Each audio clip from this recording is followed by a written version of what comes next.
पुढची बातमी बघूया। मुंबईमध्ये गणपती बाप्पांच्या आगमन सोहळ्यांना सुरुवात झालेली आहे। मात्र मोठमोठ्या गणेश मूर्तींच्या वाहतुकीदरम्यान खड्डे आणि खराब रस्त्यांमुळे मंडळांची चिंता वाढली आहे। शहरातील अनेक रस्त्यांवर काँक्रिटीकरण, डांबरीकरण आणि पॅचवर्कमुळे चढ उतार निर्माण झालेत। त्यामुळे मोठ्या मूर्ती घेऊन जाताना अडथळे येत आहेत। गिरगावच्या महाराजाची 7 टनाची मूर्ती असल्यानं आगमन मार्गातील रस्त्यांची स्थिती विशेष चिंतेचा विषय ठरते आहे। भुलेश्वरच्या राजाच्या आगमनादरम्यान झालेल्या दुर्घटनेनंतर मोठ्या मूर्तींच्या सुरक्षित वाहतुकीचा मुद्दा पुन्हा चर्चेत आला।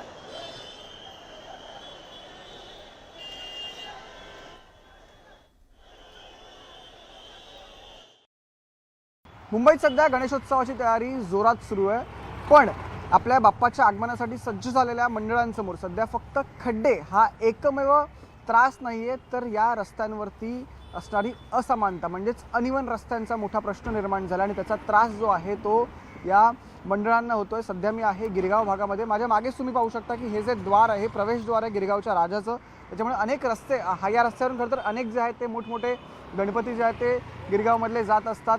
आगमन मिरवणुका होतात, त्यानंतर विसर्जन मिरवणुका याच रस्त्यावरती होतात। छोटे गणपती म्हणजेच घरगुती गणपती देखील याच रस्त्यावरून जात असतात। मात्र हा रस्ता जर आपण पाहिला तर या रस्त्यावरती खड्डे नाही आहेत, पण या रस्त्याचं एकंदरीत स्ट्रक्चर जर आपण पाहिलं तर अर्धा रस्ता हा कॉन्क्रीटचा आहे, अर्धा रस्ता हा डांबराचा आहे आणि मध्येच कॉन्क्रीट आणि डांबराचा रस्ता जोडण्यासाठी पॅचवर्क केलेला आहे। त्याच्यामुळे येण्याजाणाऱ्या ज्या गाड्या आहेत किंवा मोठी वाहनं जी आहेत त्यांना मोठ्या प्रमाणात त्रास होतो। इकडे आपण जर आता व्हिज्युअल्समध्ये देखील पाहिलं तर टॅक्सी जरी आल्या तर टॅक्सी आपण पाहतो थोड्याशा स्लँट, थोड्याशा आडव्या होऊन जातात। त्याच्यामुळे अर्थात जेव्हा मोठमोठे गणपती या संपूर्ण भागातून जातात तर त्यांना मोठ्या प्रमाणात जो आहे तो त्रास सहन करावा लागतो, ट्रॉली ओढत न्यावी लागते। त्याच्यामुळे कुठेतरी आणखी जो आहे त्रास या मंडळाच्या कार्यकर्त्यांना जो आहे तो सहन करावा लागतो। आणि आपल्याला सगळ्यांना माहिती आहे की भुलेश्वरची जी घटना घडली त्यानंतर हे सगळे जे प्रश्न आहेत हे महत्त्वाचे मानले जातात, कारण की कोणत्याही खड्ड्यामुळे किंवा अशा अनइवन रस्त्यांमुळे जर कोणती दुर्घटना जर घडली तर ती किती गंभीर बाब ठरू शकते ही याची जाणीव खरं तर सर्वांना झालेली आहे। त्यामुळे मंडळांची आता अपेक्षा आहे की मंडळांची अशी मागणी आहे की हे जे रस्ते आहेत ते तात्काळ जे आहेत ते नीट करावे,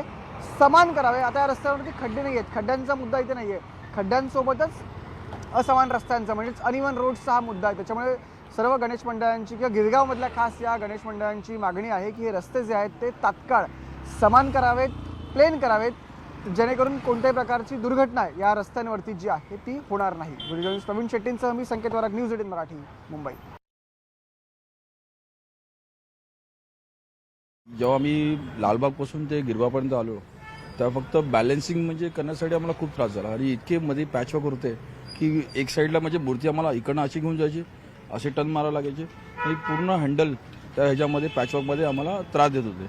आज इकडे डांबरचा एकीकडे उंच, सिमेंटचा एक साईड ब्लॉक साईडला, तुम्ही लालबाग आणि परळमध्ये बघा, एक म्हणजे असं पूर्ण डांबर आणि सिमेंट हे वेगळं मिश्रण आहे त्यामध्ये। बरोबर, कारण की तुम्ही चिंचपोकच्या रस्त्याने ब्रिजवर जावा, तो पूर्ण जो वरचा ब्रिज आहे तिथे पण हळूहळू थोडे पॅचवर्क चालू झाले।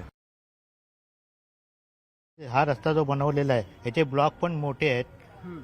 आज ही खडी दिसते, ही खडी पण सुद्धा पायाने गुळगुळीत झालेली आहे, पण त्याचा खडी पण निघत नाही का कोणाला ठेच लागत नाही। बरोबर, आजकालचे रस्ते बनवतात ना ते रस्ते एकदम धूळ निघते। याची अजिबात माती काय धूळ अजिबात निघत नाही। आता ब्रिटिशकालीन रस्ता आहे, पूर्वीचं जे बांधकाम होतं चुनकळी काय वापरत असतील ते, आणि आताचं जे बांधकाम ढिसाळ तिथे ते फक्त पॅचवर्क आहे। ते जे आमच्या कामासाठी जे फोडलेले आहेत रस्ते, काही पाईपलाईन त्याच ठिकाणी तुम्हाला हे दिसेल। बाकी जो रस्ता आहे एकदम गुळगुळीत आणि एकदम ब्रिटिशकालीन रस्ता सुंदर रस्ता आहे।